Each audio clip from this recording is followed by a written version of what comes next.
इंसान के सभी के दुखों का कारण बोलना ही है, क्योंकि आवश्यकता से अधिक बोलना ही दुखों का कारण बनता है।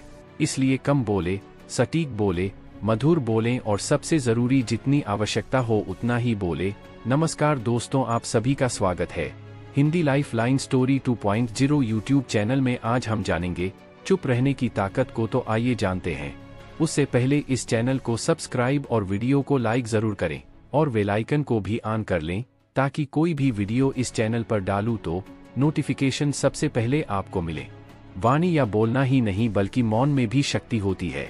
यही कारण है कि धर्मों में मौन को बहुत महत्व दिया गया है।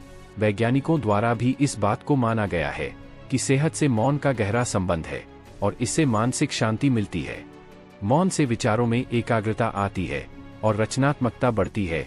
इसलिए जितने भी साधु संत या तपस्वी हुए, सब ने मौन रहकर और ध्यान लगाकर ही संसार के गूढ़ ज्ञानों को प्राप्त किया। हमारे जीवन में एक नहीं बल्कि बहुत सारे दुखों का कारण बोलना ही है, क्योंकि हमारी समस्या यही है कि हम चुप नहीं रह सकते, हमेशा कुछ न कुछ बोलते ही रहते हैं।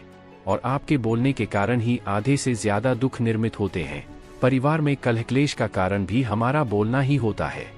आपको जितनी भूख उतना भोजन खाते हैं, जितनी जरूरत उतना कार्य करते हैं, लेकिन क्या आपने इस बारे में कभी सोचा है कि आप कितना बोलते हैं? क्या आप उतना ही बोलते हैं जितनी आवश्यकता है, या अनावश्यक ही सारे दिन बोलते हैं? इस बारे में कभी अकेले बैठकर जरूर सोचिए कि आज आपने दिन भर में कितना बोला, क्या बोला और सबसे जरूरी कि क्यों बोला। इनमें से कितनी बातें जरूरी थी और कितनी अनावश्यक। सुनने सुनाने के माहौल से निकलें बाहर। मनुष्य की प्रवृत्ति ऐसी है कि वह अपने मन में चल रही बातों को दूसरों को सुनाना चाहता है, और दूसरा भी आपके साथ ठीक वही काम करता है। ये बातें किसी अन्य या तीसरे व्यक्ति से संबंधित हो तो सुनने सुनाने का काम और भी दिलचस्पी से होता है। आप फिर जब कभी भी बैठते हैं तो इन्हीं बातों को फिर से दोहराया जाएगा और फिर से इन्हीं बातों पर विचार करेंगे।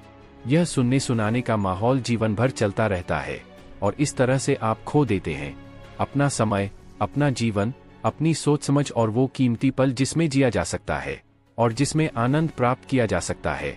इसलिए इस सुनने सुनाने के माहौल से बाहर निकलें। क्या है मौन की शक्ति? जब तक हम बाहर की ओर बोलते रहेंगे, हमारे भीतर अशांति रहेगी। जिस दिन हम मन से चुप हो जाएंगे, तो तब बाहर हमारे मुख से कुछ भी निकले, हम शांत ही रहेंगे। दुनिया में जितनी बुराइयां हैं, परिवार में क्लेश है, पति पत्नी में विवाद है, सब बोलने के कारण ही होते हैं। हम चुप रहना नहीं चाहते हैं, हमेशा सुना देना चाहते हैं, लेकिन व्यर्थ का बोलना ऊर्जा का नष्ट होना है।